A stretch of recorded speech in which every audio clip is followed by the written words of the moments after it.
Hello, everyone, and welcome to the November 15th, 2021 Community Advisory Committee meeting of the East Bay Community Energy Community Advisory Meeting.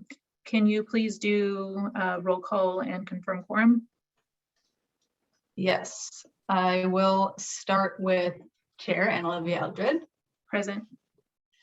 Vice Chair William Witzenberg is not here this evening. And I am his alternate for Tracy Herman. Okay. So I'm in today. Thank you, Harmon. Thank you for that. You'll be acting as a voting member for San Joaquin County region. Right. Thank you. I'll now go alphabetically through the region, starting with Central. Mary Sutter. Present. Ernie Pacheco. Present. Alternate Lorraine Souza. Let me also check the attendees list and let's move anyone over, which I'm seeing Lorraine there. So let me move you over to panelist.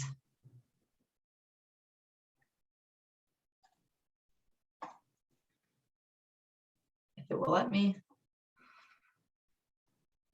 I will note attendance, though both of the central seats are also present, so participating as a community member, and we'll make sure that Lorraine gets moved over to panelist.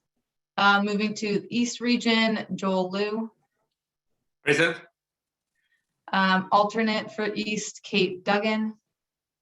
Here. Great, thank you. Participating as a community member. In the North region, Jane Franch. Present. Thank you. Also in North, Cynthia Landry. Present. Thank you. Alternate in North region, Lisa Hu. Also seeing on the attendees list. So we'll note presence and participation as a community member. Make sure you get moved over. And then moving to the South region, Shiva Swaminathan. Present. Thank you. Vijay Lakshman. Okay, and Priya Talreja. Okay, we do have a quorum. Thank you very much. All right, and welcome everybody. First, we are going to go into public comment, and to note that this time is reserved for comments from the public about items that are not appearing on tonight's agenda. So if you have comments, please raise your hand. And we are going to start with Tom Kelly, and if you can give folks 3 minutes, that would be great.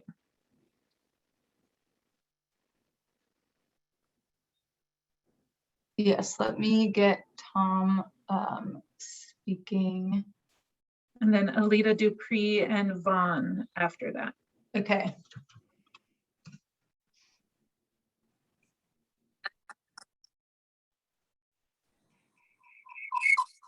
All right. Tom, if you can unmute yourself, let me pull up a 3-minute timer, if you will let me.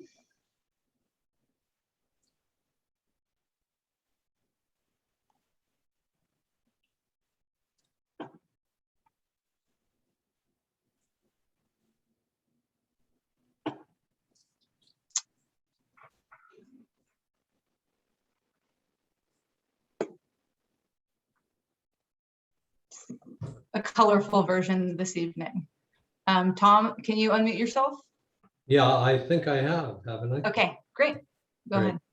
So thank you for the opportunity to bring this issue up before you.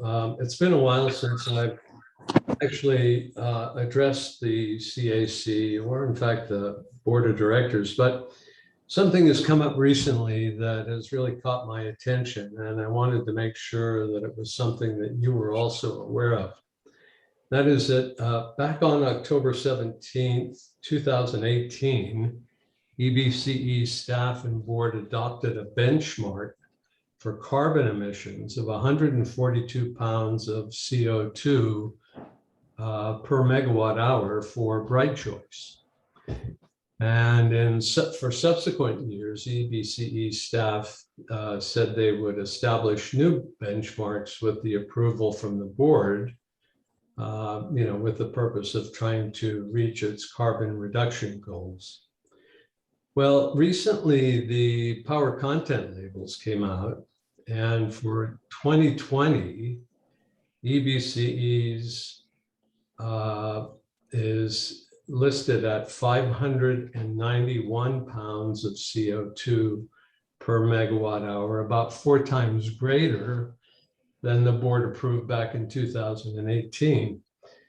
This compares to PG&E, which is at 160 pounds per megawatt of CO2 per megawatt hour, and puts EBCE up as one of just a couple of CCAs that far exceed not only PG&E, but even the state average for carbon emissions.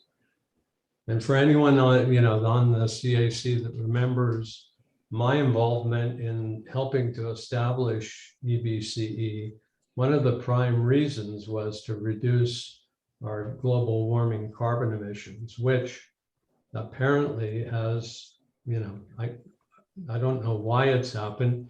Somebody might say it's an accounting measure or something, but if you look at all the other CCAs in Northern California, they're all at remarkably low numbers. For example, Sonoma Clean Power, 80 pounds. Valley Clean Energy Alliance, 190. Peninsula Clean Energy, 13. Clean Power San Francisco, 40. PG&E, as I said, at 60, and we're at 590 pounds.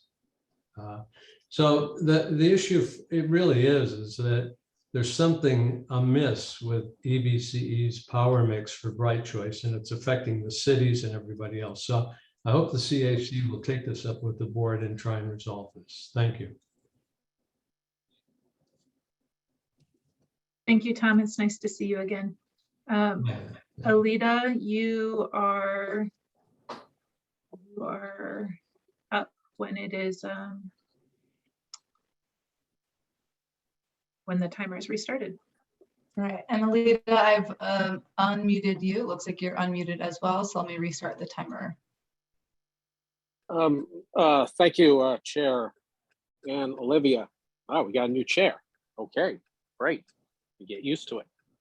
Yeah, gotta get used to saying your name. Thank you. Alita Dupree for the record. My pronouns are she and her.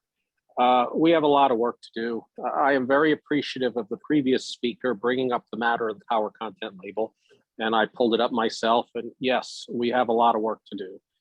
Unspecified sources of power do have a high content, carbon content, so we really got to get to work on that. Moving on to other things, certainly, especially in the time of COVID, it's very important that we ensure the very best in customer service.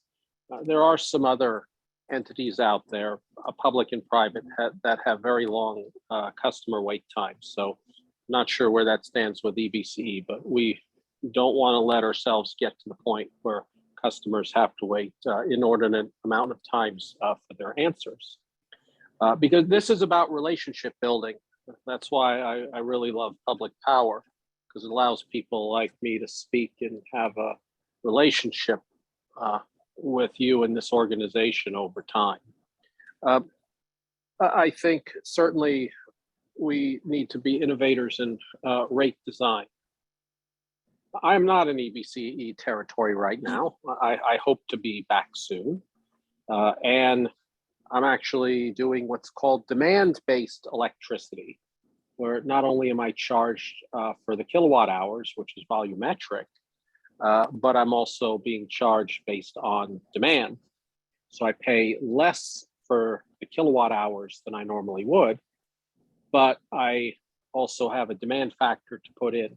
This is very common in business and institutions, but something that is beginning to show up in the residential space. So I'm doing this, I'm learning it, it's working for me, and hopefully we can see more ways that we can reduce our draw on the grid, because the highest times of draw result in the most expensive and the dirtiest power. And we want to continue to work on our new renewable production projects and storage as well. Storage is really the key for us to be resilient, so we are not subject to the whims of the peaks and valleys, and longer term storage can help us keep the power flowing in a crisis. Climate change and fires are real. We got a lot of work to do to have a cleaner, greener, and more equitable EBCE. Thank you.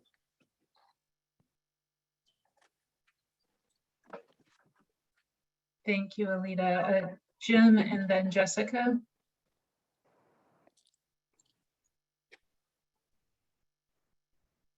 Jim, you should be able to unmute yourself. See, you have done so. Yeah, will I switch just to Heather. did.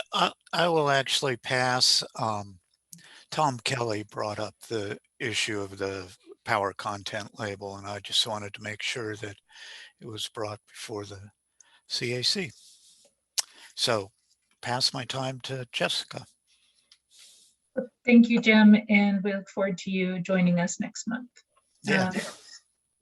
Jessica Tovar.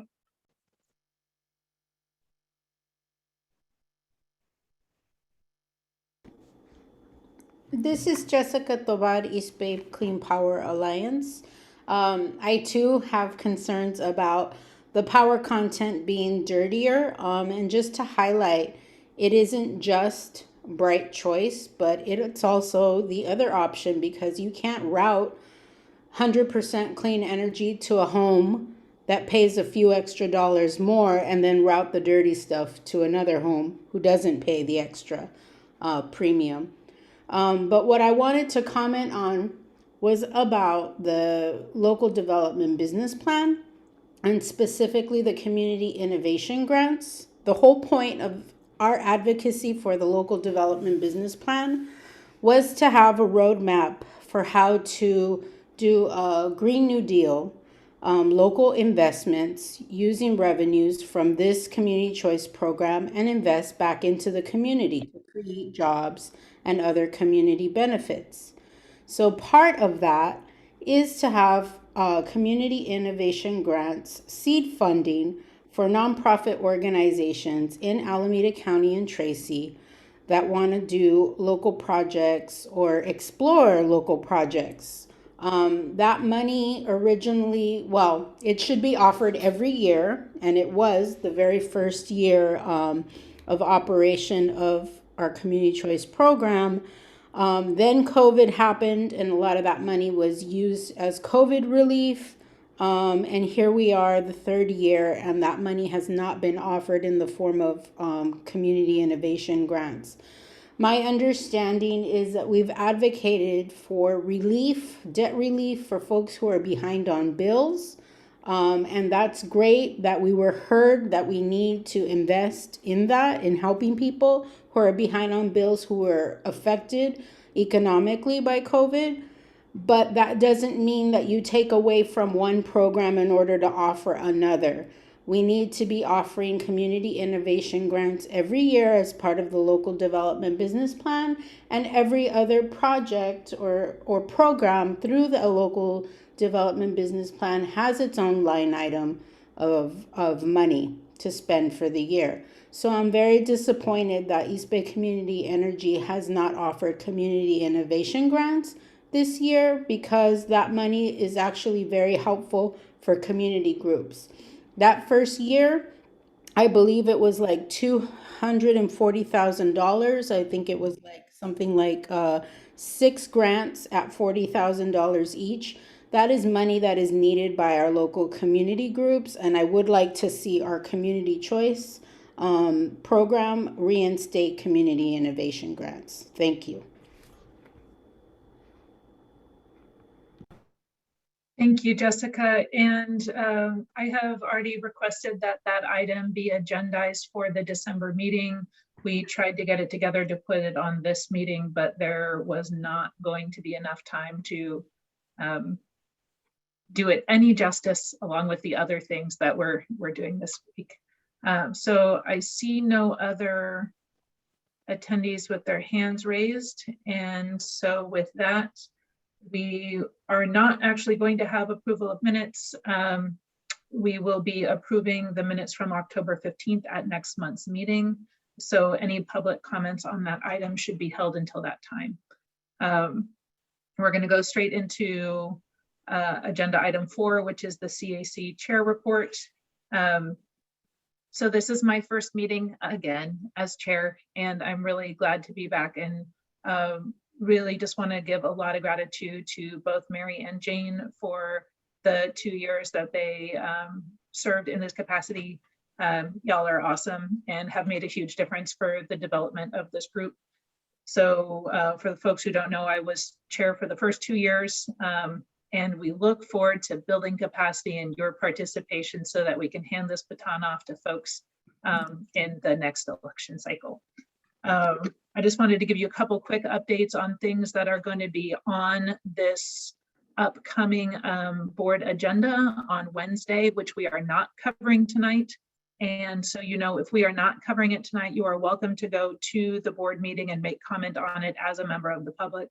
The first thing that'll be happening there that is of import to us is that we will be, the board will be confirming the 2 advisory committee members who will be at-large members that were put forth from the mayor's conference.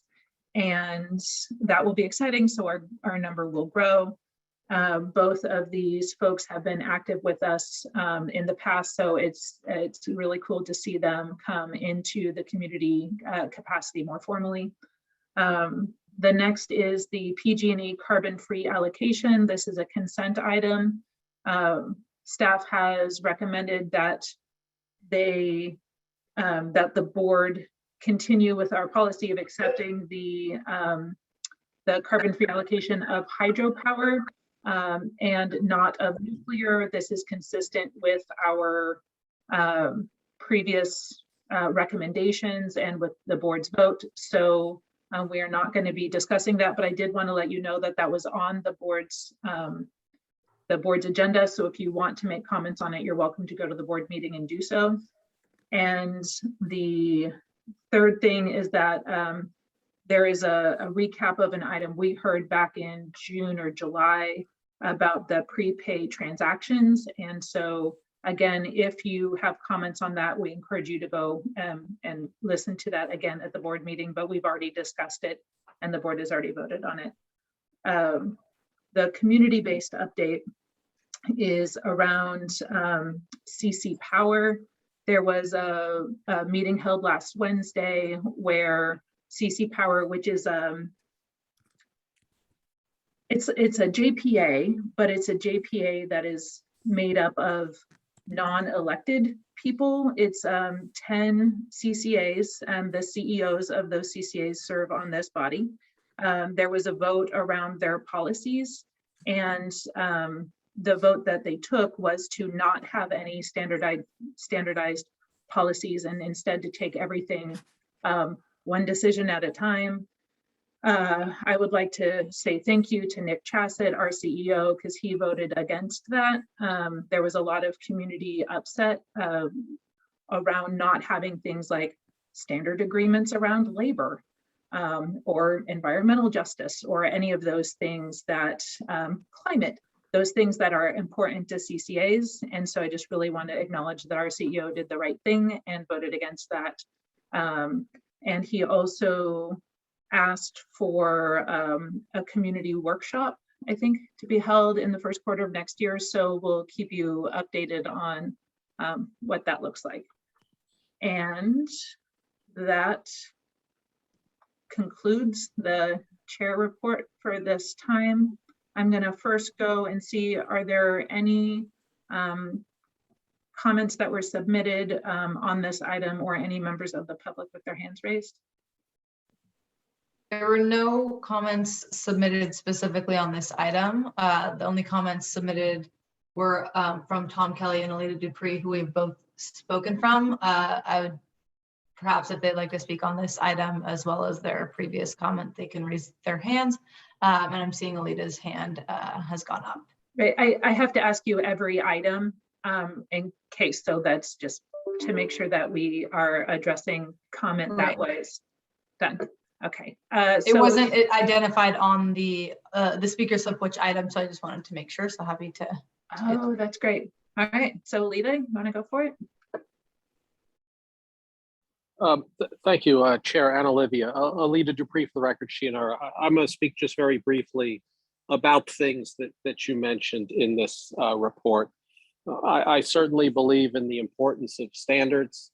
Not really familiar with this particular JPA, so I think we have to continue to set the standard of consistency. That really, when you get a group together, everyone should really be of one accord. You can't really get much done if you're a house divided.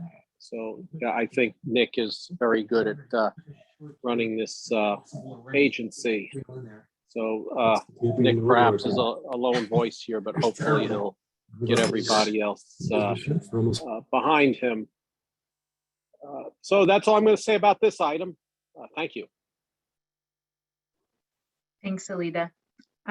With that, we will go to agenda item 5, which is the proposed NEM decision. And we have a member of staff who I think is Todd, will be speaking on this. Is that correct? Yeah, that's me. Can everybody hear me okay? Yeah, welcome. Okay, terrific. Good to see everybody. It's been a little while. So there's not a lot to report. The NEM 3.0 decision here is the PUC's revisit of its rules around net energy metering. That's NEM, right? Rooftop solar, essentially. And so this has been an ongoing rulemaking for well over a year now.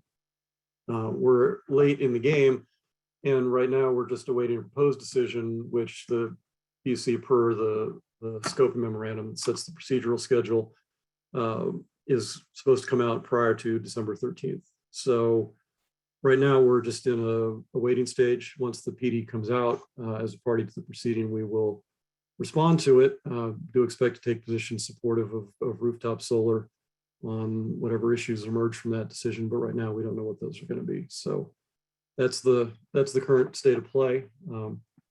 Really all I had to report out on for the group. Thank you, and thank you for being here. This item was actually brought to us through a request from members of the public, and so the community knows you are always welcome to ask us to agendize items. So I have asked the folks who submitted that item to speak for no more than 5 minutes. So if you could set that 5-minute timer, Jessica, Tovar, and I think Igor are going to speak on this for a couple of minutes because they've asked us to take action. I'll reserve my comments till after that. Let me get the 5-minute timer set up. I saw Igor's hand go up right at the beginning, so let me allow. I can go first and then Okay. Igor. Sure. Great. Let me pull this up and restart it. So I'm Jessica Tovar with the East Bay Clean Power Alliance, also Local Clean Energy Alliance. And well, this issue had come up earlier this year under a legislative bill, AB 1139. And we had initially approached East Bay Community Energy to take a position to pretty much defend net energy metering, because right now it is very much under attack. Net energy metering is an incentive program for folks who are able to put solar on their property, be it home or business, and it's an incentive, right? It's not perfect, but it's the only incentive we have for building out local clean energy projects. And it is something that could potentially be useful as we're entering into the era of actually trying to invest more in local clean energy. And in the work that we do is a lot of advocacy for community groups to build microgrids and other types of community solar. And so we really do want to ask East Bay Community Energy Community Advisory Committee and Board to take a position to defend net energy metering. And then I would ask to take a step further in helping us advocate for a stronger incentive moving forward, so that all communities can benefit from having local solar. And so, yeah, so right now there's supposed to be a proposed decision through the California Public Utilities Commission. And this has also been a contentious issue through the CPUC. But to put it in plain English, the utilities would love to get rid of net energy metering and make sure that they ensure their monopoly, and keep us pretty much dependent on them with their remote energy resources. And what we're trying to do is actually transform the energy system to a more localized system that is actually truly clean and benefits our local community. If we lose net energy metering incentives, we lose that future of having local solar in our communities. So I really want to encourage the Community Advisory Committee to adopt a position and recommend that the East Bay Community Energy Board take a position to defend net energy metering incentive in the CPUC, as well as assuming that same legislative attack returns in 2022, that our community choice programs have a position to defend local net energy metering incentive. So yeah, that is all what I really wanted to say. I'll pass it to Igor. Thank you. Thank you so much. I'm Igor Tregup, he, him pronounce. I'm with the California Solar and Storage Association, which represents over 700 mostly small businesses in the community and local scale solar plus storage area. I have a slide deck that I would be happy to share after this, but absolutely what the utilities and unfortunately the CPUC's own cow advocates are proposing will basically cause market collapse of exactly the kind of small scale solar that we need. It includes a solar fee of around $40 a month for a typical residential customer and extremely low export rates with no glide path. Our experience shows will not make energy investments if they do not get to even point in 7 to 9 years. The most damaging M3 proposal from anti-solar parties establish new fees for solar customers. These fees will harm the adoption of storage in addition to harming solar because they're not a good price signal that encourages good local customer behavior. So just to, I know we are close to time. Oh, I have the full 5 minutes, cool. Thank you. Arizona, just 2 weeks ago, Arizona is hardly the bastion of progressivism, but they struck down a grid access fee, which is actually lower, significantly lower than what is being proposed by utilities in this proceeding. That one was only $100 a year. And these fees were eliminated in October because they were not based on the cost of service. We have found that consumer solar and storage saves everyone money. research shows that the utilities proposal could wind up costing California households $295 more per year on average, which is the opposite of what they claim. The study that we commissioned shows that growing local solar and storage as a corollary would save California ratepayers $4 billion a year, adding up to $120 billion in savings over the next 30 years. You may hear about this fictional cost shift from the utilities. That is absolutely false. This analysis ignores long-term costs and benefits. The avoided cost calculator, which the CPUC unfortunately used as a pretext for this, slashing by 2/3 the value of solar, still does not include a full electrification scenario. And the rate structure will change to more closely reflect costs. And this will cause NEM customers to pay more.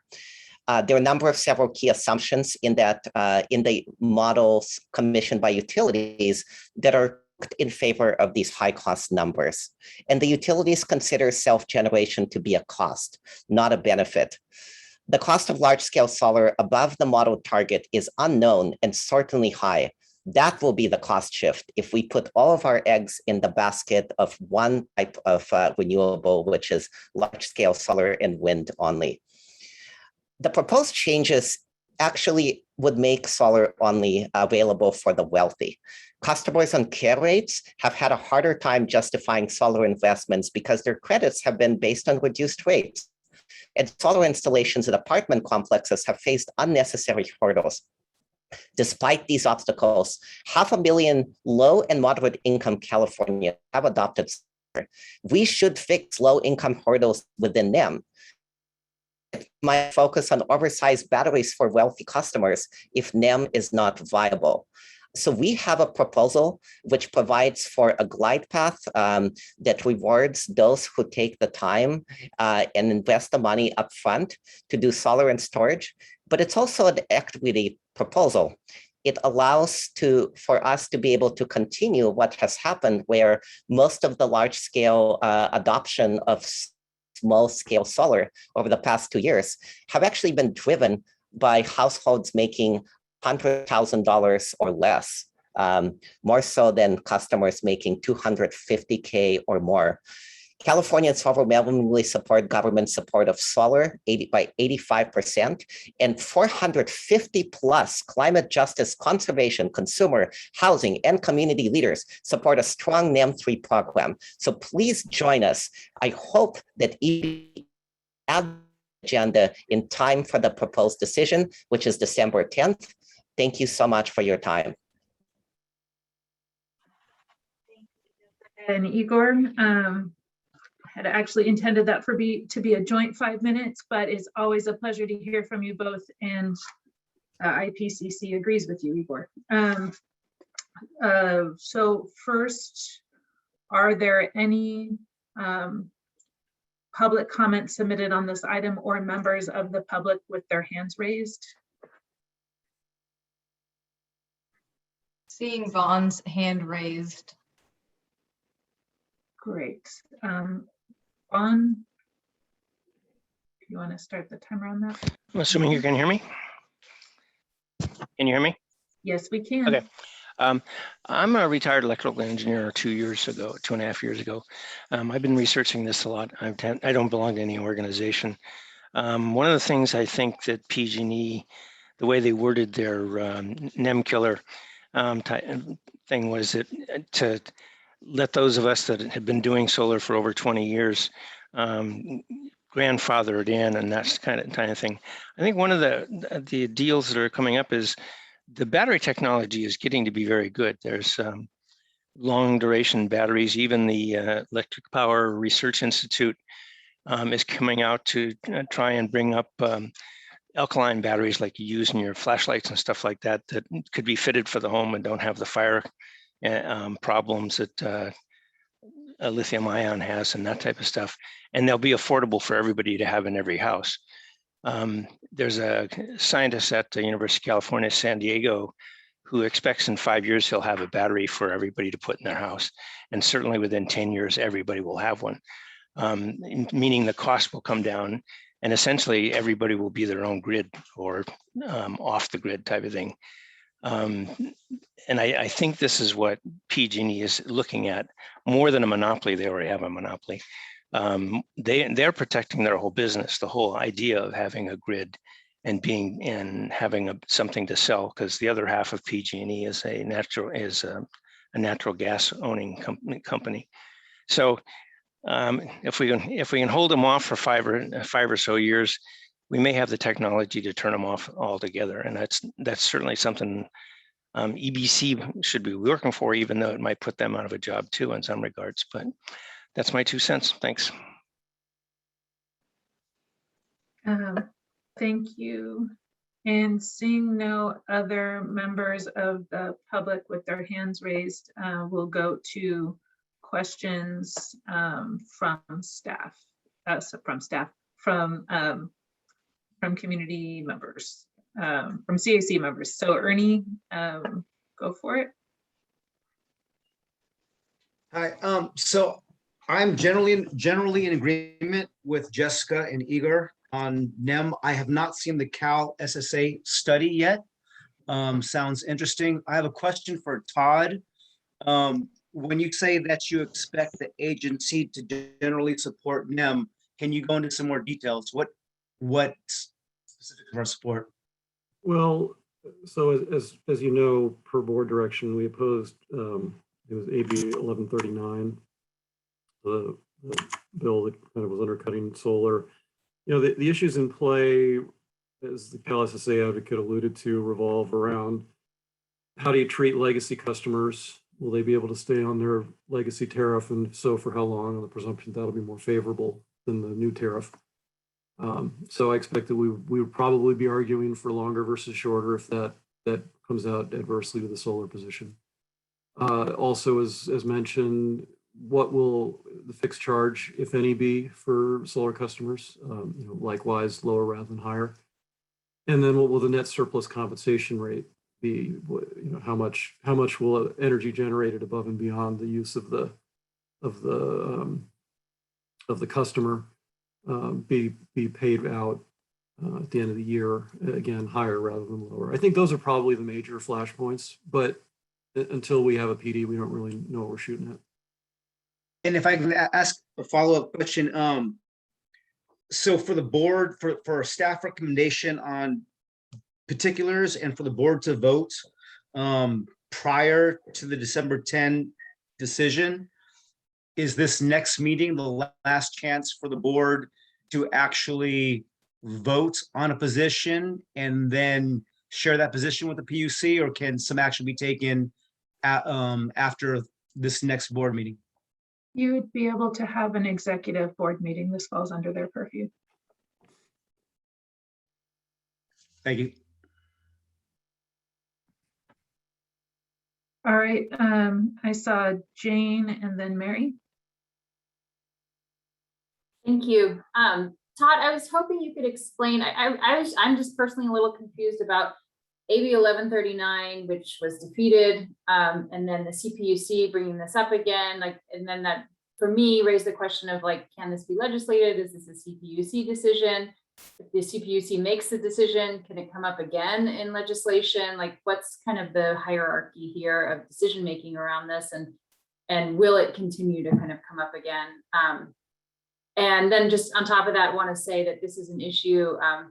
I've been on this board for 3.5 years now, and I actually received quite a bit of inquiry from community members about this particular item. So, want to say that this is a top of mind for the folks that have reached out to me, and there is just tremendous support for continuing to support incentives for rooftop solar, and that I personally would be very much in support of a strong position from the board on this. Okay, so to answer your question, broadly speaking, the legislature controls. So the PUC is a constitutionally created body, but what the Constitution says is the PUC exists to do what the legislature tells them to do. And so when the legislature gives direction, the PUC has to comply with it. And they may do so grudgingly, or they may, try and wiggle around the edges, but they have to do what they're told. And so it's not infrequent that you will see legislative initiatives that run contrary to what the PUC has been doing. And recently with Cal CCA, for example, and the PCIA, we ran legislation to essentially direct the PUC to do certain things with respect to the PCIA charge. So certainly we've seen legislation, we may see legislation again. And if there is legislation, the legislation would control over whatever the PUC is doing. That's the kind of the big picture answer.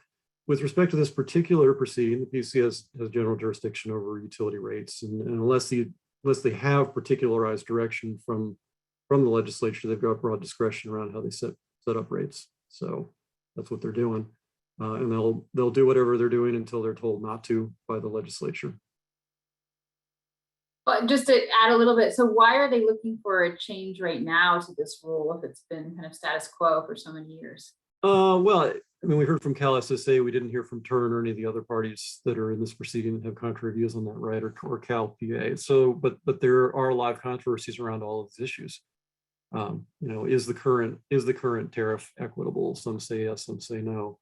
What is the real value of solar? Cal SSA has its study with a viewpoint. There was one that the commissioned that came in with different set of numbers. So there's fights about all of this stuff, and the commission wanted to take another look at it.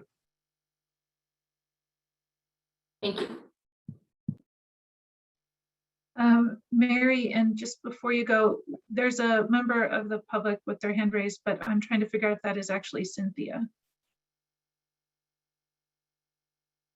Do you know if that is Cynthia? Looks like it might be Cynthia's number. Okay, then if that's you, then we'll go to you next. Mary, go for it. So one of the things that I've been trying, to think about and wondering if Todd, you or any of the other staff have insight into how the infrastructure that we currently have in terms of the grid, transmission and distribution, which has not necessarily been kept up well over the years, is going to get paid for in this interim period of perhaps decades as we increase the penetration of solar on rooftops. There are a lot of people that have to use the grid, that don't have solar and won't have batteries. And while I think that there is going to be time when fewer people do it, but we still have this grid that we have to maintain now. And it's not clear to me if there have been much discussions on how to do that, except to move from a volumetric T&D charge for people that do solar to this flat rate. I mean, was there anything out of the box that was discussed, or anybody coming up with anything interesting and innovative to try and help with that?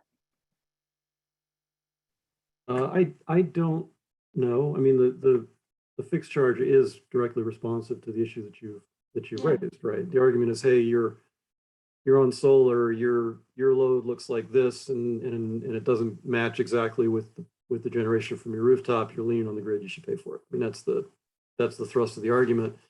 How do you quantify that, and then how do you collect for it if you agree that there is some amount that's not being captured? That's the argument. But the fixed charge seems to be the idea that's carrying the day, at least for those who are supportive of some kind of recovery of that set of costs. Okay, thank you. I would like to see if this number is Cynthia, and if it is, I would like to have her go next and move her over as a panelist. I have allowed that line, and it looks like already unmuted, so go for it. Yes, it is me. Thank you, Ann Olivia, and welcome back as chair. I wanted, in listening to the public comment tonight, and knowing that a firm decision, as I understand it, may be made on December 10th, I would like to have the Community Advisory Council adopt a position of support for net energy metering, and recommend this position to the board, which meets on Wednesday. Just one point of clarification, Cynthia. What we're expecting by December 13th is a proposed decision. So the PUC would vote on it in January.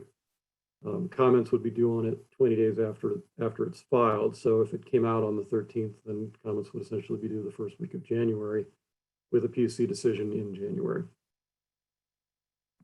So are you saying that I should amend this and just a proposed decision? Is that what you're, or you're saying the decision hasn't come out, or? I'm saying the decision hasn't come out, correct? And won't until, there won't be an actual decision until January. And we'll have time to respond to the proposed decision when we see it sometime between now and December 13th. Right, but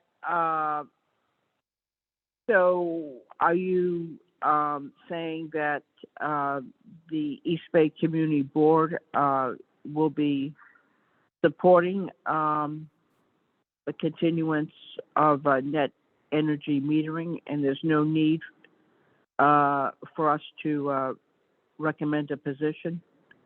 I'm not saying anything substantively. The board will do what it'll do. Just in terms of timing, though, you don't have to. There won't be a decision on December 13th. So, and I guess Vanessa or Howard, maybe you can tell me: is there a board meeting between December 13th and January? When is the next board meeting after this one? The next full board meeting is December 15th. And to Anna Olivia's point earlier, we do have one more executive committee meeting. I believe that's December 3rd. Okay. Yeah. So 3rd, yeah. yeah. So I think the punchline here is that there will be a board meeting after we have the proposed decision in hand. So you get another shot at it basically before we have to actually file anything. So it will be agendized back to the Community Advisory Council? Cynthia, I think that what can happen is that this body could make a decision to bring to the board on Wednesday the recommendation that this is agendized and reviewed at the executive council meeting, and a recommendation from them brought to the full board so that it is on the agenda and staff is working on it in a time sufficient to respond to the decisions that are coming up or the proposed decisions that are coming up.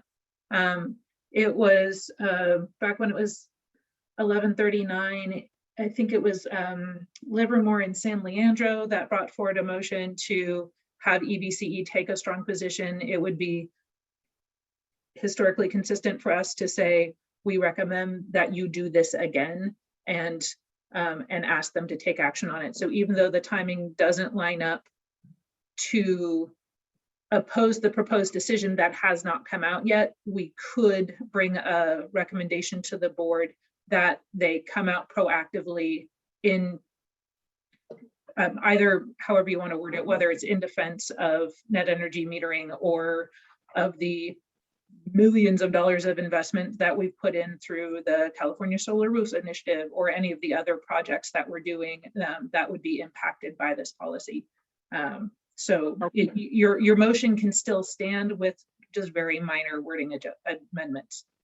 Okay, so with those wording adjustments, I would like to move that the board adopt a strong support for net energy metering, and in the way that you just stated. Is there a second? If there is, we will then have discussion. And Ernie, I still see on staff.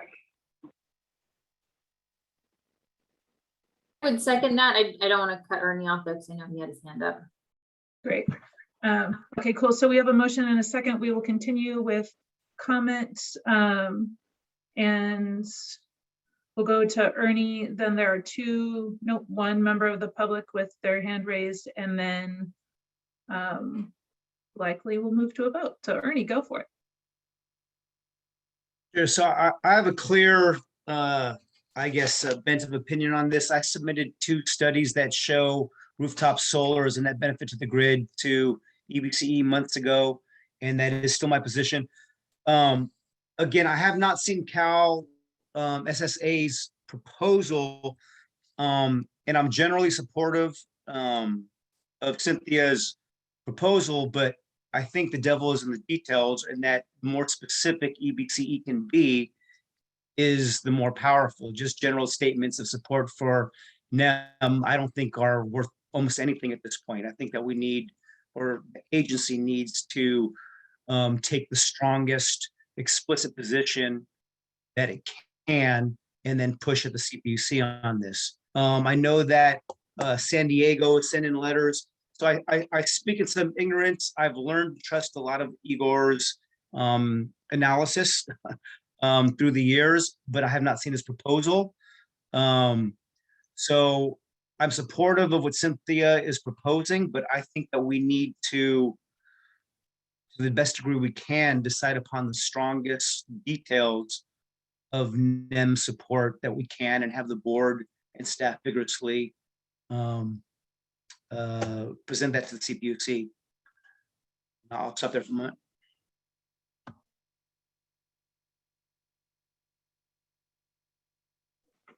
Cynthia, would you consider the stronger wording a friendly amendment?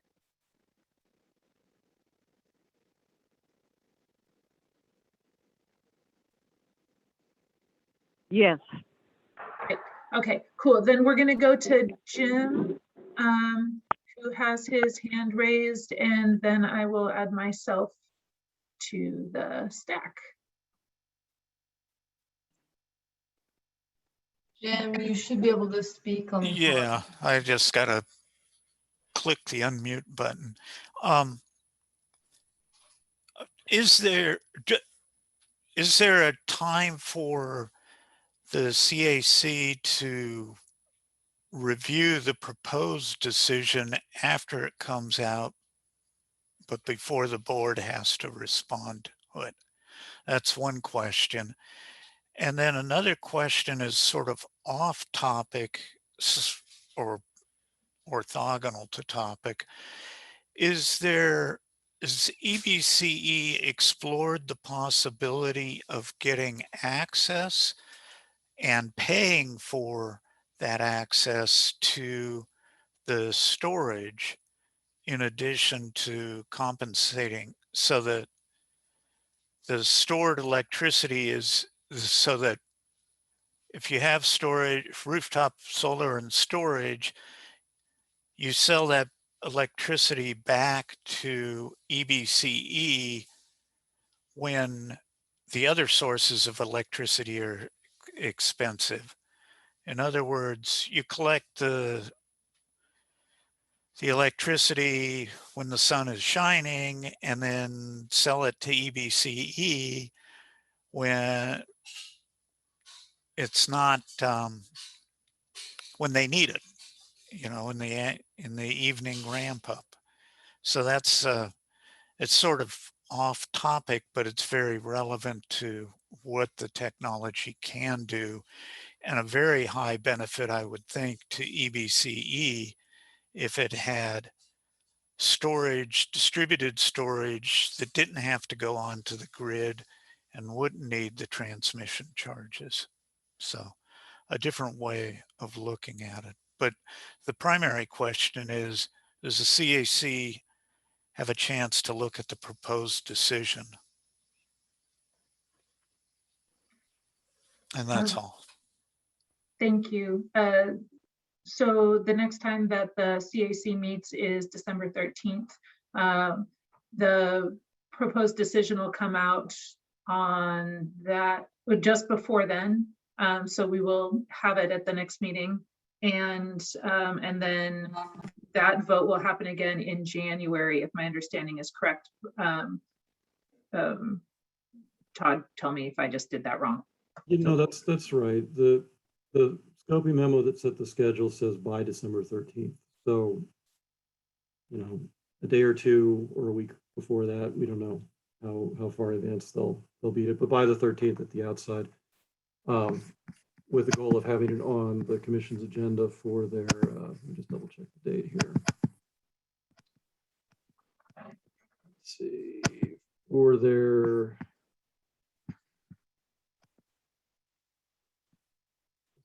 January. No, I haven't got the meetings. They're probably for whatever the first meeting in January is on my calendar yet, unfortunately. So for us, we would want to move faster than slower on that. And I saw JP raised his hands, so I think I know which part he's going to speak to. So go for it, and thank you. Yeah, this is the energy price arbitrage bit, JP. Yeah, happy to answer that question, Chair Aldridge, if you want. That'd be great. Yeah, sure. So we are currently aggregating and taking energy from batteries that are installed through our Resilient Home program.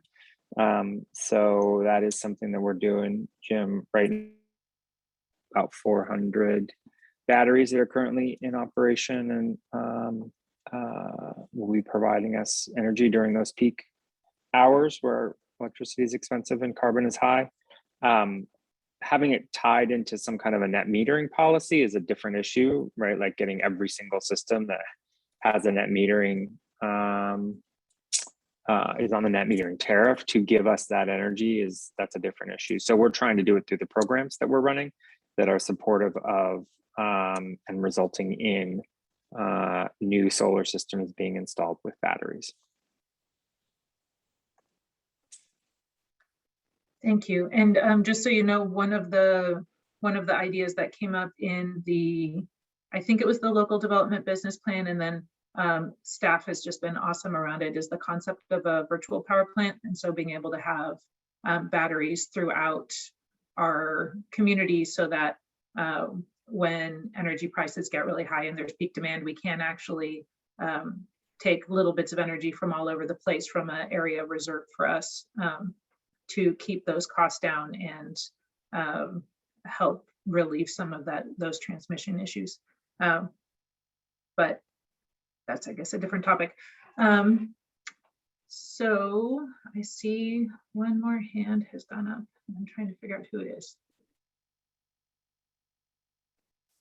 Sure. There you go. Hi, go for it.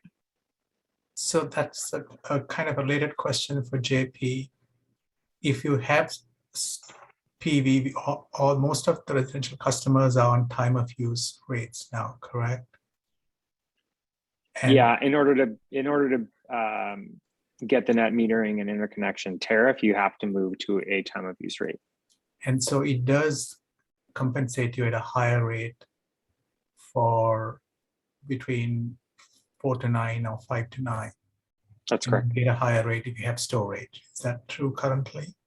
That's correct. But the reason that we want to contract for those batteries and control their output is that you know, an uncontracted resource or a battery that is kind of installed just to dispatch during higher time of use periods will tend to just come on right at 4 p.m. and dispatch quickly, be gone in an hour or an hour and a half. Our peak periods tend to be more in the 4-hour duration. And so we want to keep some of that powder dry over the duration of that peak window, which can extend even into the 7 to 9 period. So it's important to recognize that having some control over those resources gives us flexibility and will allow us to, you know, to change and modify the hours of dispatch based on our peak procurement costs and highest carbon hours. So it's a slight difference, but actually a really important one. So Todd, the question is, does the NEM3, the speculation related to NEM3 preserve that value of higher rates during the evening peak hours? By higher rates, you mean the higher retail rates? So correct. At a higher cost? Correct. Yes. I mean, nobody's challenging the idea of putting NEM customers over to TOU, as far as I'm aware. Okay, thank you. So I'm going to make my comments and then Mary, we'll go to you first.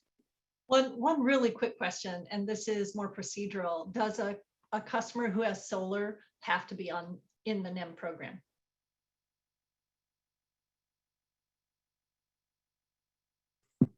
Not totally, but it wouldn't make sense for them not to be financially.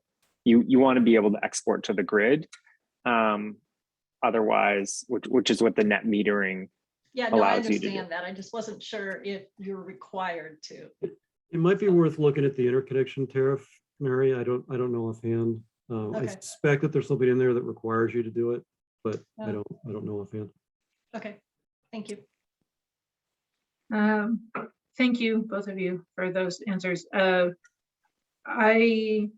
I was concerned when I heard things like $40 a month or $295 a year or any of those kinds of things, especially when the state of California and our area have put so many resources into like the solar on multi-unit affordable housing program, where we have a higher concentration of care customers, the just sheer number of resources that went into the Million Solar Roofs program,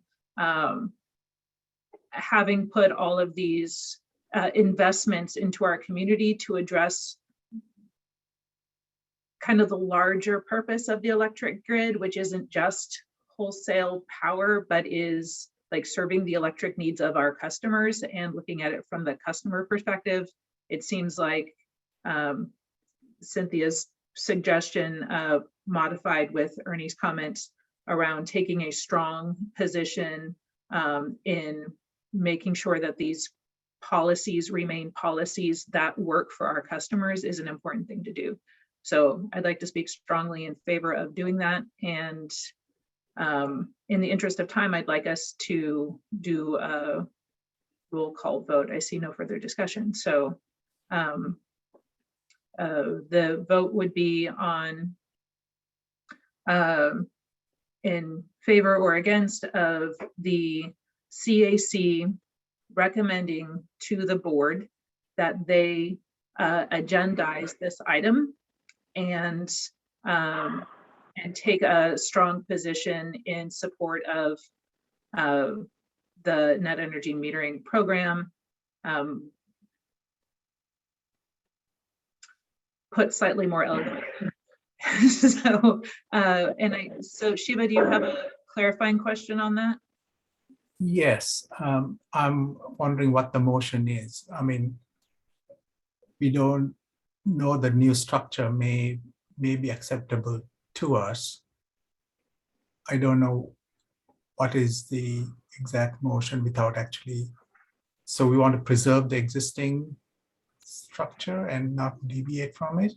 So the motion that as I understand it, and Cynthia, correct me if I'm wrong, is that the advisory committee through the chair on Wednesday recommend that the board agendize this item as upcoming legislation, which is a common thing for us to, like, for the board to review, and to take a strong position, as it has in the past, on supporting net energy metering for our customers' interests.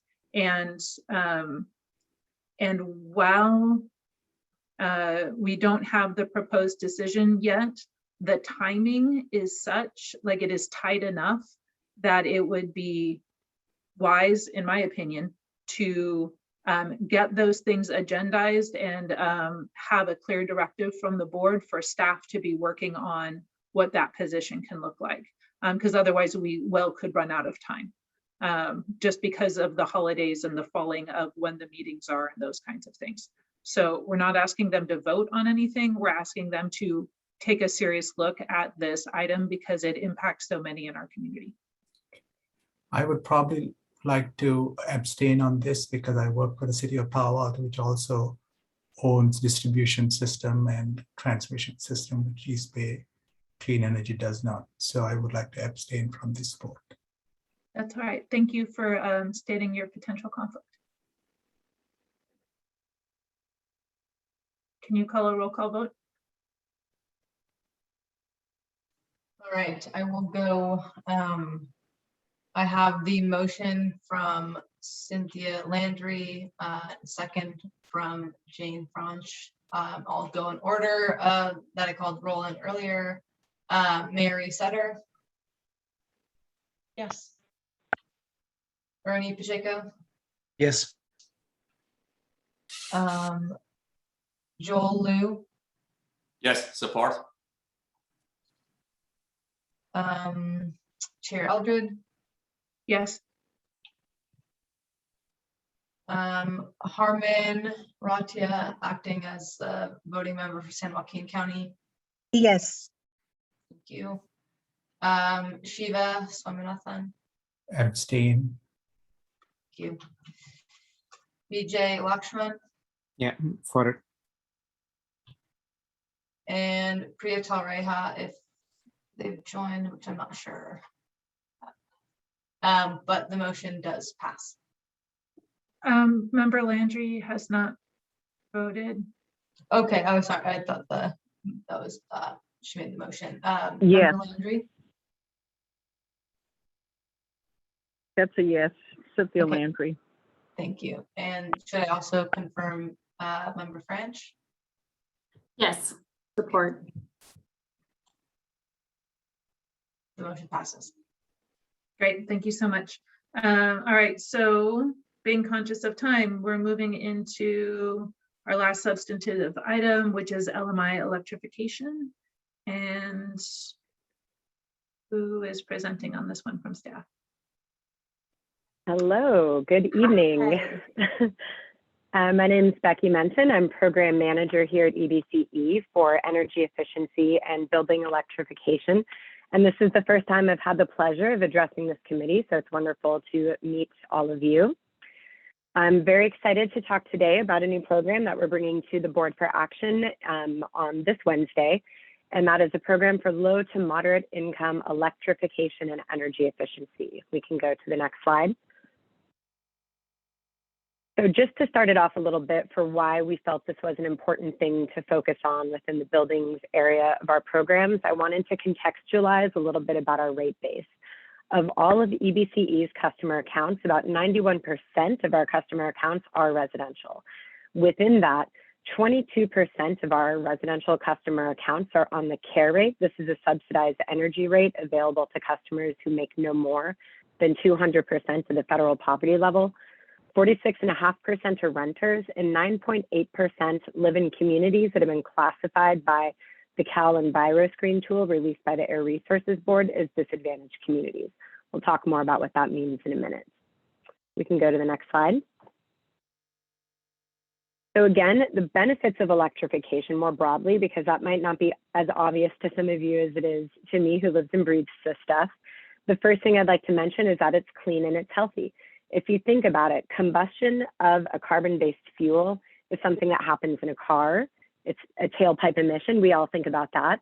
We don't think as frequently about what happens when we combust that carbon-based fuel in our homes, both with our water heating appliances, our heating appliances, and frequently with our kitchens, with our cooking appliances, which we're leaning over.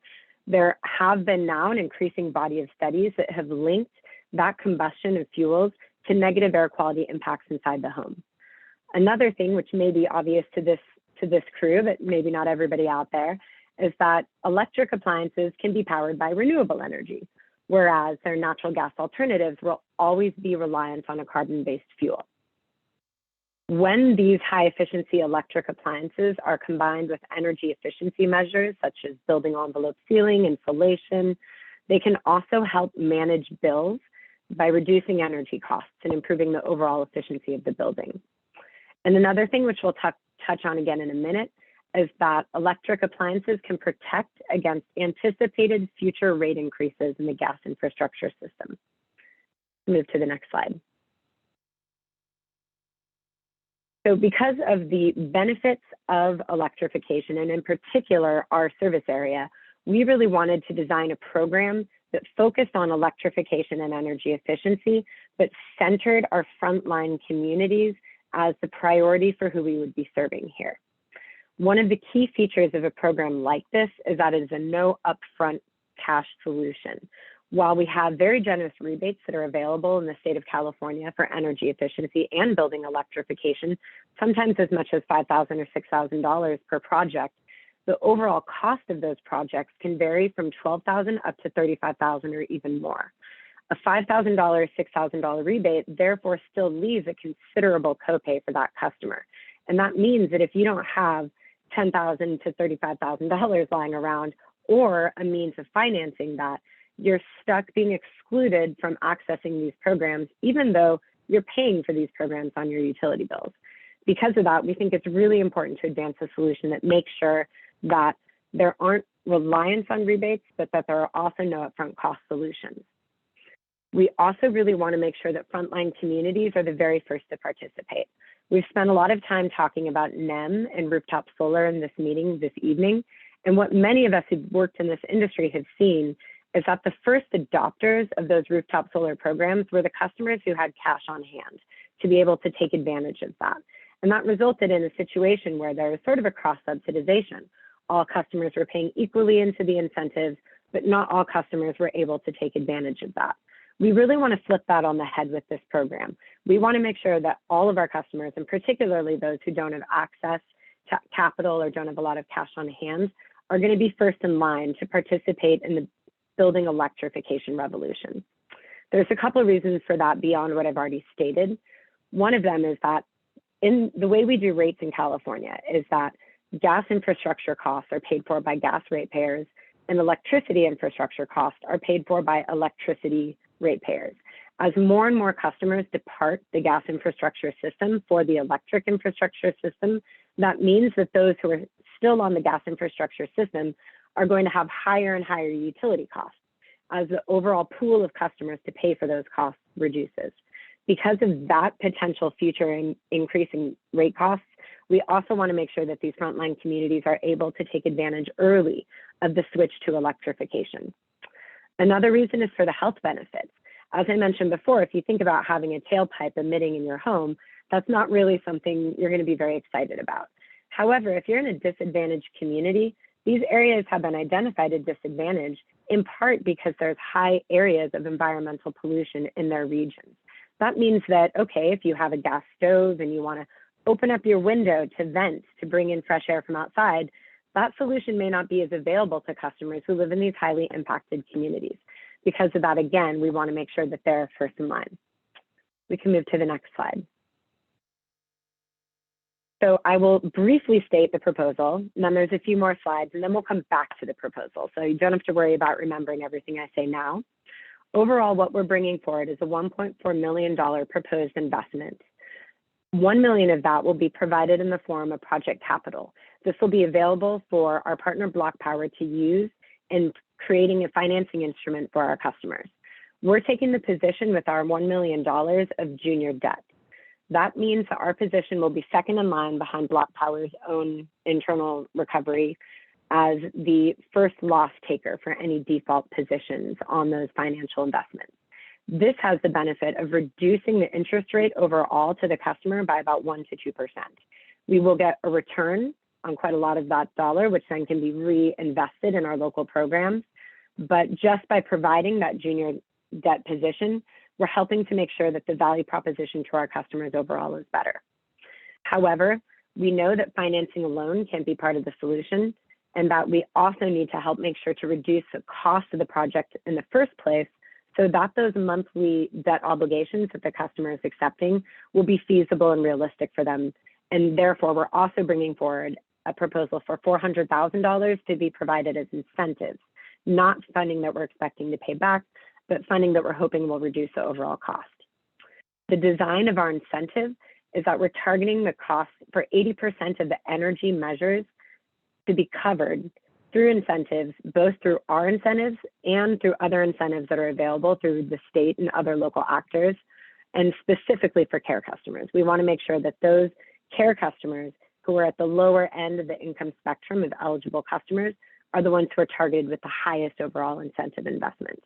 We may find that moderate income customers, for example, can actually afford a higher monthly cost and aren't as much in need of those incentive dollars.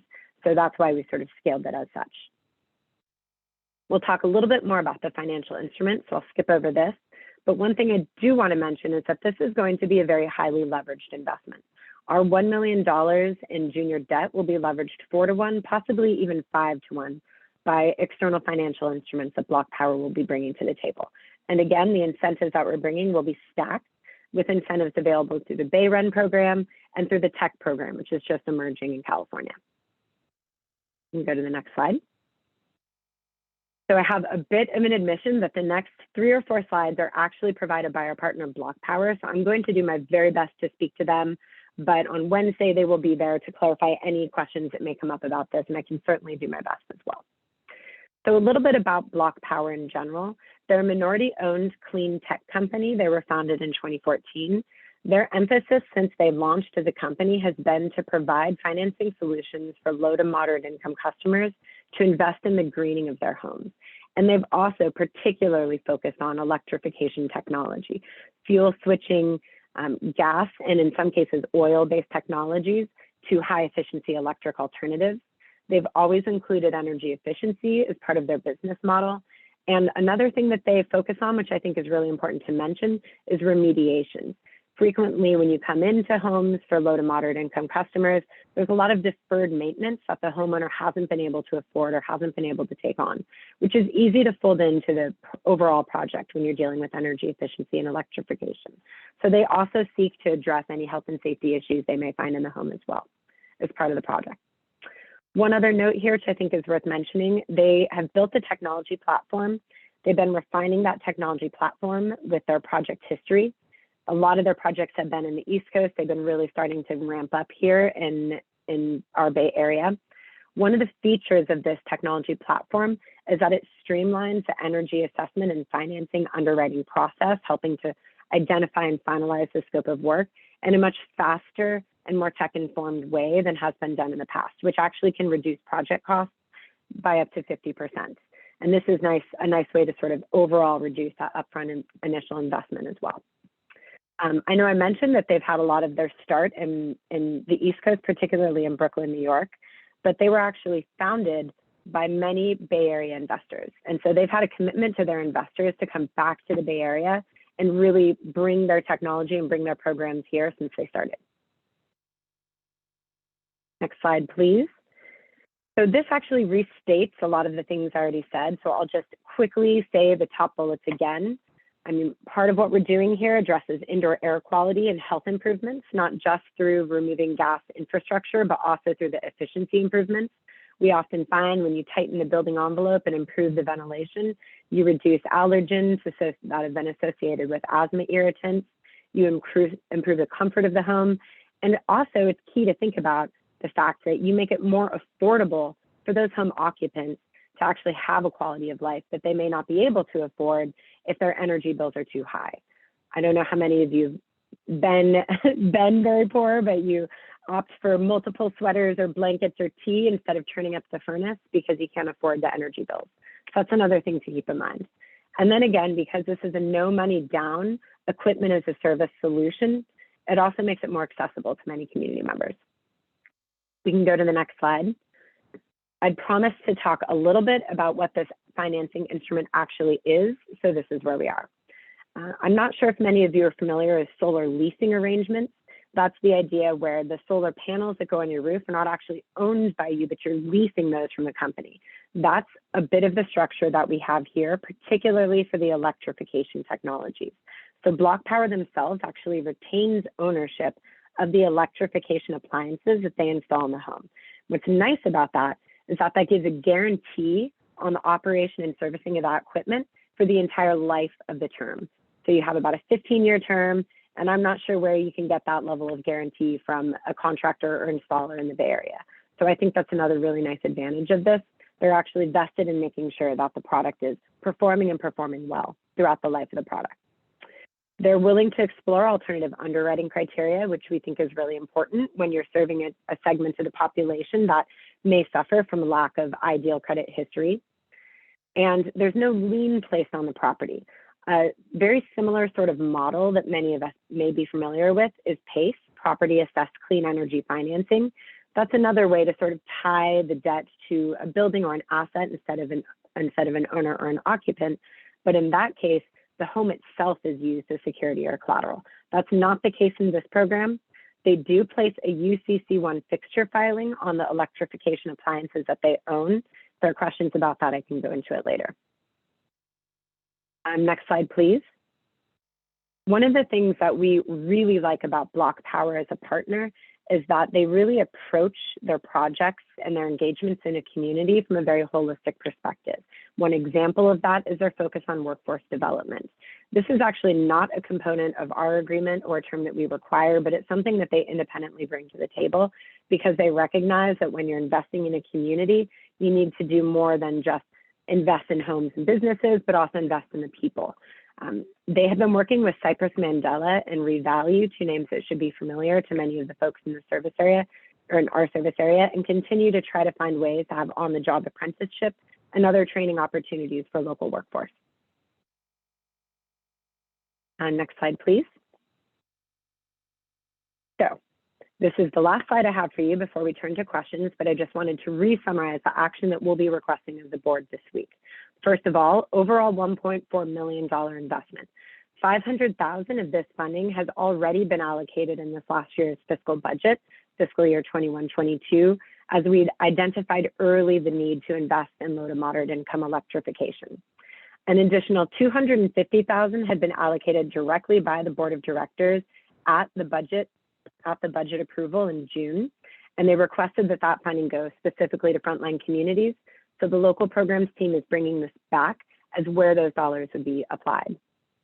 That overall makes up $1 million in project capital.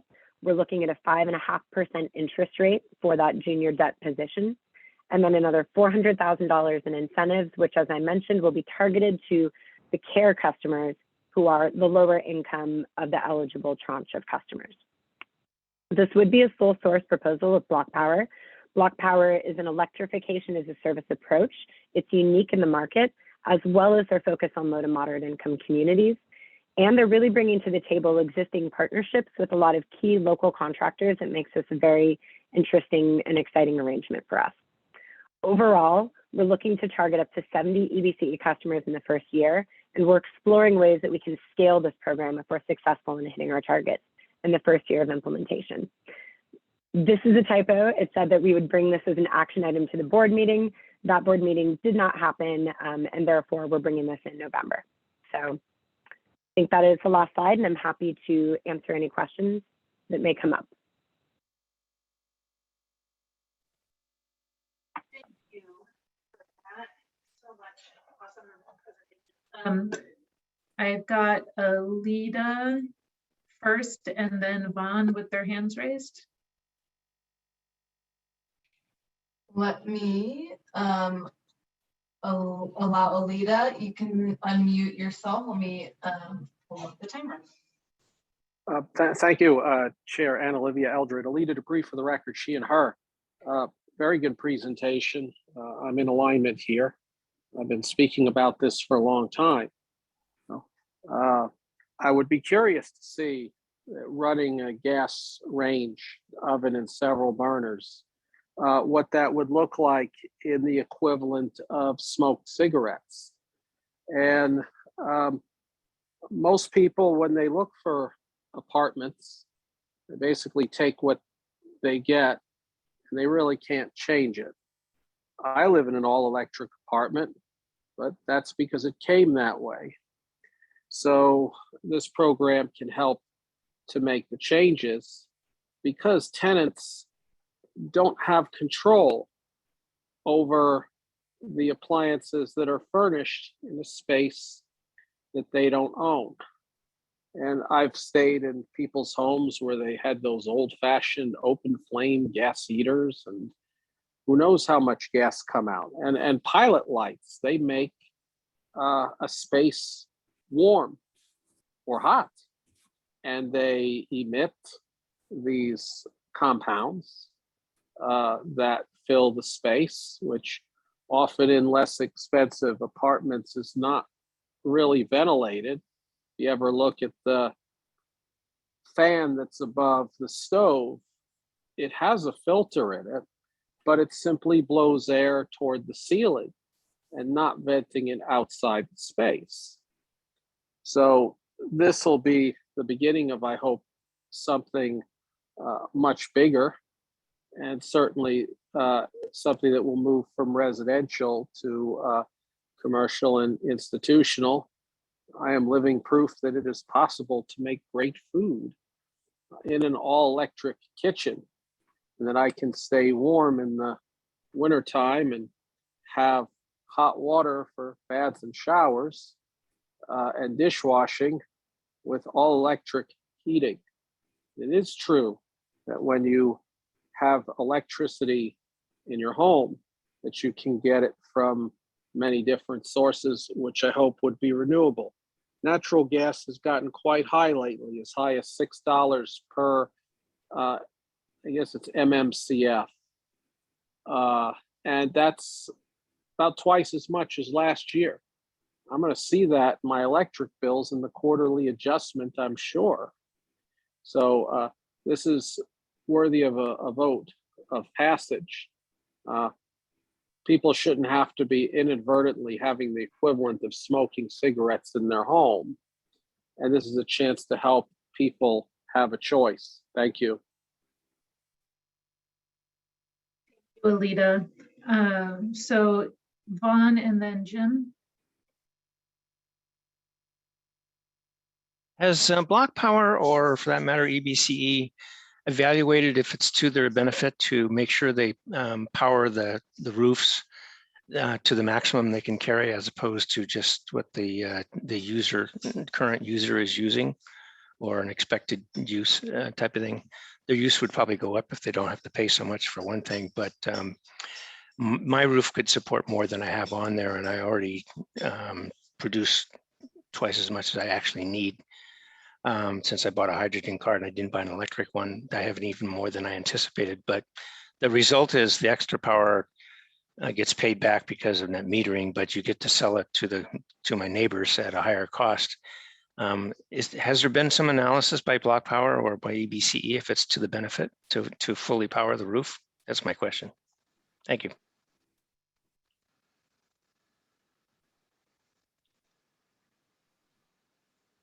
Muted. Thank you, Vaughn. Jim, and then we'll see if staff can answer some of this as we've collected them together. We're being pretty conscious of time as it's 7:38. Jim Lutz here. I want to thank Becky for bringing this. I saw a similar presentation on one of the EBC committee meetings or board meeting or something. So a question I had earlier is on this: is creditworthiness is based on utility bill payment history, and a lot of people have lost their job during the pandemic, and then we hear that there's arrearage problems and people not paying. Is that going to be accounted for somehow? Is a related question: if this is done in a rental situation, somebody's renting, is there any thing in the contract that prevents the landlord from increasing the price because now it's a better apartment or better rental? And then a couple other questions sort of farther on down the line. Is this actually going to be cost effective in the milder climates, in older buildings that need a lot of upgrade and they don't use much electricity or heating because, you know, they're right next to the bay, they don't have air conditioning either? I'm thinking of some of the DAC neighborhoods. And a final question is, and I assume this is a pilot study, and if it works, you would expand it greatly. But you're targeting 70 customers, and yet you said 22% of residential customers are on the care rate. And it seems like there's probably a big disconnect in those two numbers. So that's it. Those are my questions. Thank you, Jim. Does Steph want to respond to those briefly, or do you want to try and take a couple questions from our panelists as well and then respond to them in kind of bulk? I'm just writing the questions down, so I'll defer to what the chair thinks is appropriate. Why don't you address those ones real quick, and then we'll go over to our panelists.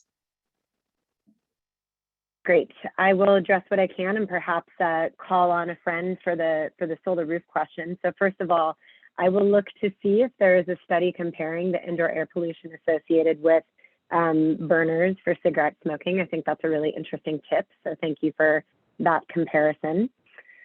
For Vaughn's question about whether or not we can also maximize the roof power and whether or not it would be of benefit to EBCE, sort of look to JP whether or not the economics of purchasing power from the roof of customers would be a good resource position for EBCE.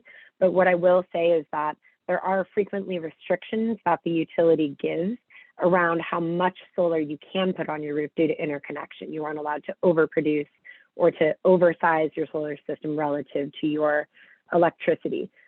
However, solar is an eligible measure under the block power program, depending on how much the customer can or is willing to take on as part of their debt and as part of the cost of the project. So you can always add the solar if you already have it, or make sure that your solar electric system is sized to the load that you would anticipate associated with those electrification measures.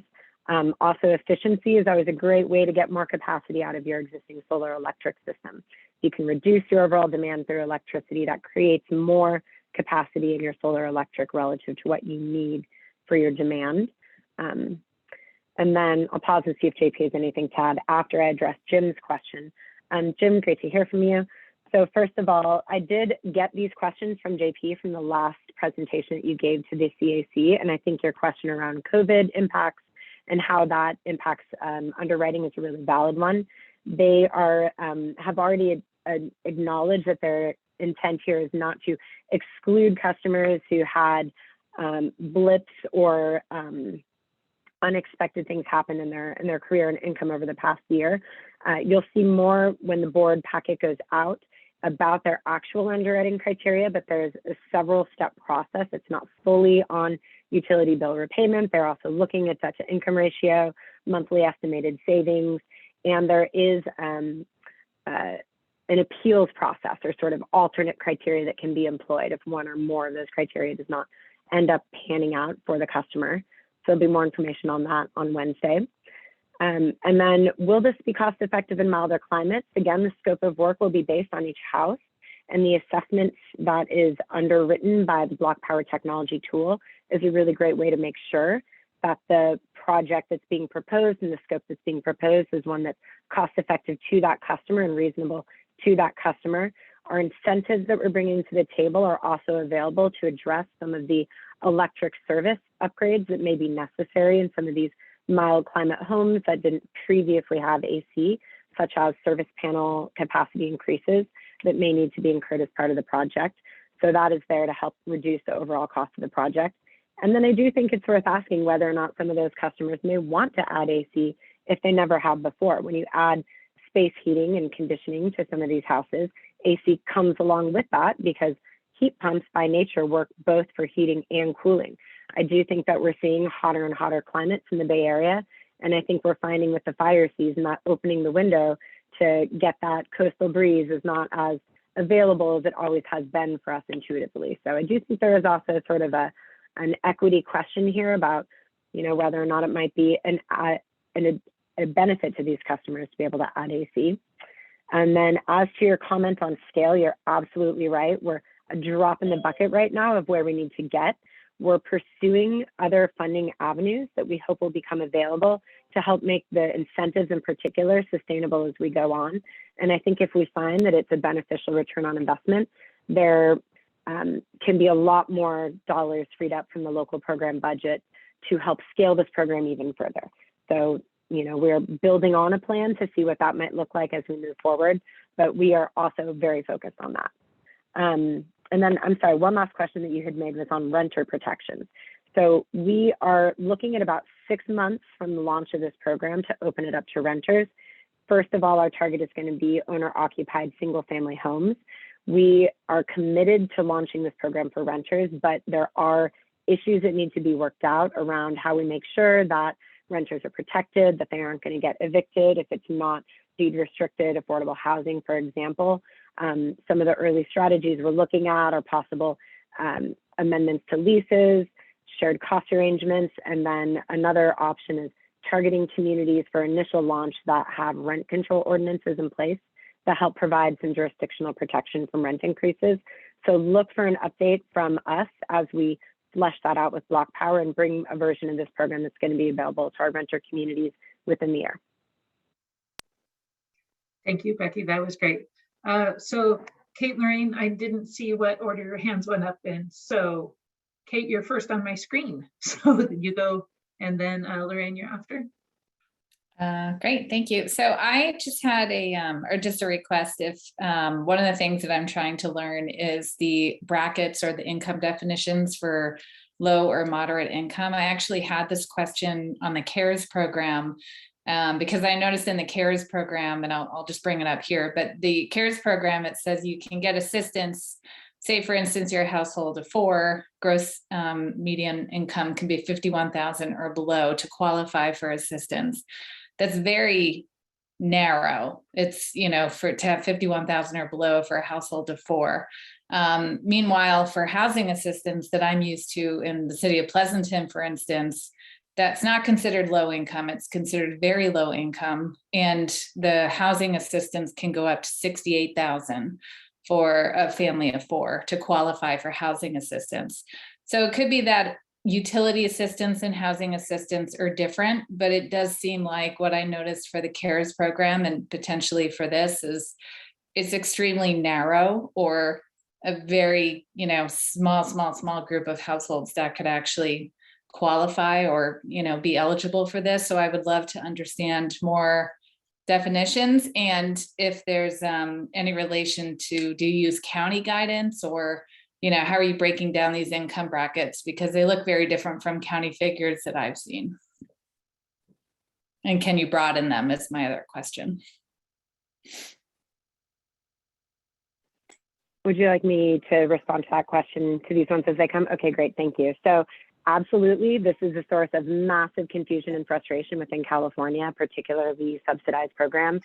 The income levels set in utility programs such as CARE, LIHEAP, are set based on 200% of the federal poverty level. And that's in statute, unfortunately, so it's not something that can be addressed by regulatory change. Whereas many of the housing subsidy programs, the weatherization assistance program, many of the federally administered programs use area median income as their basis of definition for who qualifies. So what we've done in this program is we're talking about low to moderate income. We're defining the low income segment around the CARE customer qualification, 200% of federal poverty level. As you noted, that's very low income, but we're going up to moderate income in the eligibility, and we've defined moderate income as 120% of area median income.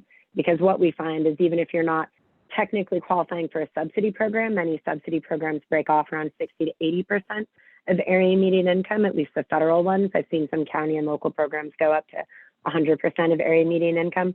What we find is even if you're in that moderate income segment where you don't qualify for subsidy programs, you still may not have $20,000 of cash lying around to invest in a home upgrade. You still may have issues with your credit worthiness, particularly after this COVID era. So we've really tried to make the definition of eligibility for this program broad. We're targeting about 60% of residential customers who could qualify, but those incentives are being targeted at the lower income branch because we think those are the customers who really, really need the most assistance from us. So hopefully that answers the question. Yes, thank you.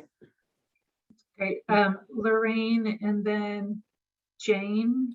And just keep in mind, folks, that we're going to try and wrap this up in about 5 minutes. Yes, I wanted to say that block power actually hits a really good sweet spot in not leaving behind the disadvantaged people while we transform into an electric grid and leave behind the gas appliances. So I really appreciate block power for that. You know, one of the other things that we spoke about, I play in this arena. I actually do testing on homes for carbon monoxide poisoning, and yeah, a lot of places have wall furnaces. These wall furnaces have cracked heat exchangers. It's literally poisoning people. They may not show up at the on any statistic, but they do make people sick. And as the buildings age, as the equipment ages, it becomes more and more dangerous. So I just quickly wanted to address that. And also, Block Power, I understand, puts together the financing, pulling together healthy homes and other incentives and help. So you know, lastly, I just wanted to say that as far as the question earlier about California or Bay Area having a very tepid climate, I go into buildings all the time, and the problem is that contractors have done this for years. They've said, no, they don't need, you know, insulation. They don't need to seal up the building. This is not Minnesota. And so all of these buildings are left to the climate, and they're freezing. They're freezing. These people are freezing all winter long, or they're baking all summer long. So they really need all the help they can get. And so I just wanted to shout out for you guys. Thank you. Thank you. Jane? Thank you. And thank you, Becky. It's great to meet you here. And thanks for bringing this to us. I'm really excited about this program and very much in support. And I also have some questions, some of which you've already covered and have been covered by other attendees. You know, one of the questions I had was what type of appliances will be covered? Do you have kind of a list of, you know, it will be heat pump hot water heaters, it will be stoves, it won't be, you know, coffee makers, et cetera. Like what, you know, what are kind of the range of appliances that are going to be covered, as well as, you know, panel upgrades. I think that one of the members of the public brought this up, but I think certainly, you know, already if we're talking heat pump hot water heaters and panel upgrades, which almost every household in the Bay Area is going to need, we're getting into the tens of thousands of dollars pretty quickly. And that brings me to a question of, you know, what's your goal for the number of households covered by this program? You know, particularly the number of households covered in the care category in particular. And, you know, what analysis of costs have you done on running an electrical stove versus a gas stove? And will there be incremental costs that the customers will be seeing on each billing cycle from running electrical versus gas? Because right now gas is cheaper than electrical.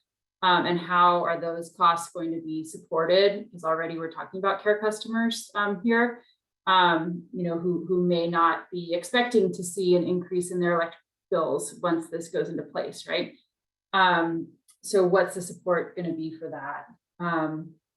And you know, what are the upfront costs for the households? I mean, this is a rental program. They're kind of renting this equipment from Block Power. You know, how is that fitting into their incremental, like month over month costs, right? And will that be affordable for them? And I think kind of all of this brings me back to the question of, is 1.4 million enough? You know, this to me sounds like a pretty measly amount of money to be putting towards this right now, given just the you know, where we're at with our aged building infrastructure and the current not only labor costs, but, you know, kind of cost of this equipment to begin with. I think 1.4 million is really, you know, not an adequate sum for this program. Thank you. Great, so I can address those real quickly. So great questions, thank you. First of all, for the list of appliances financed, it's very broad in terms of the things that can be installed in the home. It's everything from efficiency measures around building envelope installation, lighting, programmable thermostats, I think are going to be really important here, as well as high efficiency electric appliances. I think we're going to see a lot of water heaters. I think there will be some space conditioning equipment as well. Induction stoves will be eligible. My guess, though, is that based on our market, water heaters and space conditioning are probably going to be predominant at first. Service panels are an eligible measure for our incentives. So we're hoping to bring down costs in that direction. You asked some really great questions around the cost of operation of these buildings. How do we know that these buildings are going to perform on a bill negative relative to where the customer was before? There's no guarantee about that, but what the scope of work and financing analysis is run by Block Power does is it tries to get as close as possible to build neutral in terms of cost of financing and improvements in operation of the home.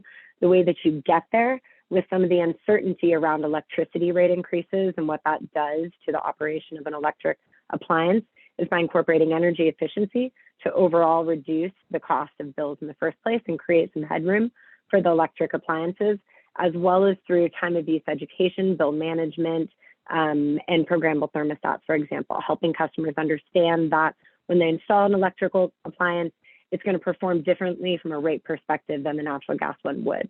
So these are going to be really key components of the program as well. I'm glad that you mentioned those. A thing that I think will be really interesting to explore, I hear you that 1.4 million is not enough. One thing I'll point out is that we're leveraging our $1 million investment against about 4 to 5 million from Block Power. So it's larger than it looks because this is a leveraged program.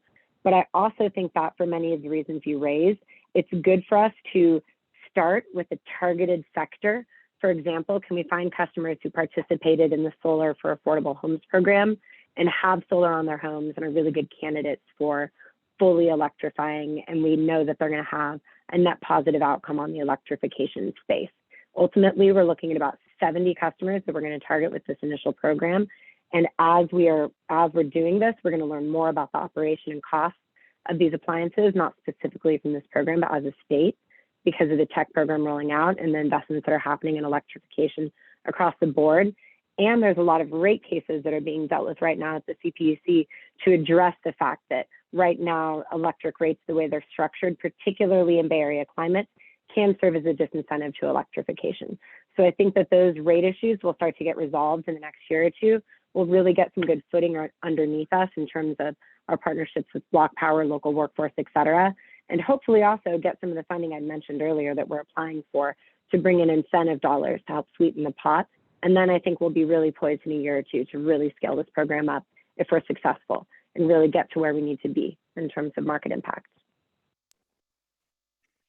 Thank you. All right, I'm going to go really fast, and then we're going to close this up, I think.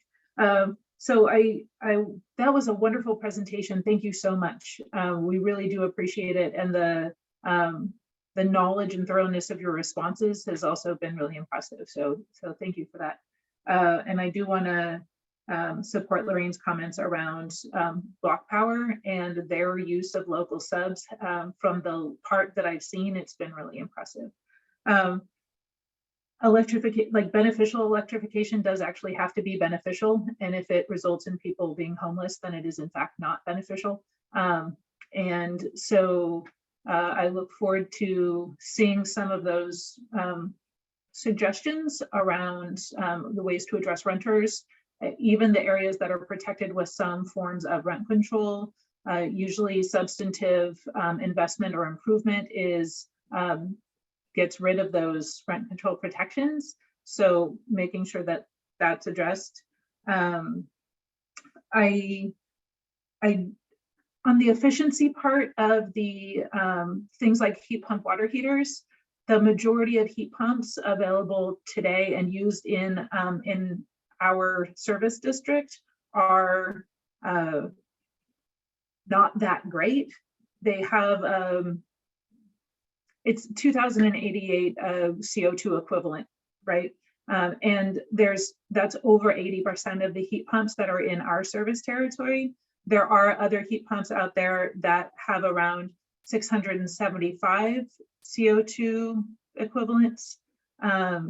If there is a way to require that we use the higher efficiency, like heat pump water heaters, that would not remove the climate benefit that we gain from electrifying that in the first place, because leakage on those, if you add it up over the course of their lifetime, is actually almost 75%. So even though it's quite low annually, cumulatively, it's quite large. So looking at adding that kind of protection would be one thing I'd request that you take a look at. And the other part would be prioritization. So again, housing stock in our service area has like the buildings that were built before 1920, which we actually have quite a lot of, don't have air ducts built into them. So the marginal cost of electrifying those buildings is really high, but their number of buildings relative to the number of buildings that we have, like the marginal climate benefit that we get, is really pretty low. So looking at prioritizing those things so that we get maximum benefit would be really helpful. And the other thing is, if you're looking, if you could also look at permitting issues in some of the other building electrification issues that we're working on around the state. There are examples of if you require that if someone does repairs, that they must also then do this electrification, what you get is landlords who don't do repairs and homeowners who don't do repairs because they can't afford to do the electrification along with it. So just, I guess, keeping those in mind. You don't actually have to respond to any of those, but just that would be my request for you to take a look at in this program. It's really exciting, and thank you for bringing it to us. All right, it's 8:02. So seeing no further discussion, I'm going to move us into item 7, which is CAC member and staff announcements, including requests to place items on future CAC agendas. Anyone with their hand up? Seeing none. I just resent the survey that I had sent out to a few, or staff has sent out to a few of you last meeting. I asked that they resend that out again today or tomorrow. If you have not yet completed that survey, please do complete it. Staff, you are encouraged to also fill that out. It would be really helpful to understand how staff would like to see board and CAC educational development. So please do take the time to fill it out. It really is between 3 and 7 minutes. So with that, we are adjourned to Monday, December 13th at 6 p.m. Thank you. All right, thank you. Thank you. Thanks all. Thanks. Thank you.